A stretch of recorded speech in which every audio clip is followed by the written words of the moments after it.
Hi, good morning. இன்னைக்கு ஒர்க்குக்கு கொஞ்சம் சீக்கிரமா போக வேண்டியதா இருந்தது. ஸோ, அதனால சீக்கிரமா வேக்கப் ஆயிட்டேன். மார்னிங் என்னன்னே தெரியல. ஒரே தூக்கமா இருந்தது. எதுவுமே செய்ய தோணல. கொஞ்ச நேரம் கிச்சன்ல அப்படியே யோசிச்சுட்டே இருந்தேன் என்ன பண்ணலான்னு சொல்லிட்டு. பிரஷ் பண்ணிட்டு, அப்புறம் ஹாட் வாட்டர் போட்டு குடிச்சிட்டு, கொஞ்ச நேரம் வெளிய உட்காந்து வேடிக்கை பார்த்துட்டு இருந்தேன். மார்னிங் பிரேக்ஃபாஸ்ட்டுக்கு இந்த மல்டிகிரெயின் பிரெட் இருந்தது. ஸோ, அதனால அத வச்சு பட்டர் டோஸ்ட் பண்ணிட்டு, கிரேப் ஜூஸ் போட்டுடலாம் அப்படின்னு சொல்லி ப்ரிப்பேர் பண்ணிட்டு இருந்தேன்.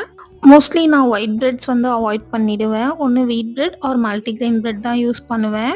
இந்த பிரெட் இருக்கு இல்லையா, பட்டரோட டோஸ்ட் பண்ணும்போது அதோட ஸ்மெல்லு செம்மையா இருக்கும். ஆசமா இருக்கும். ஆல்சோ இத பட்டர்ல டோஸ்ட் பண்ணும்போது நல்லா மேல கிரிஸ்பியா இருக்கும்.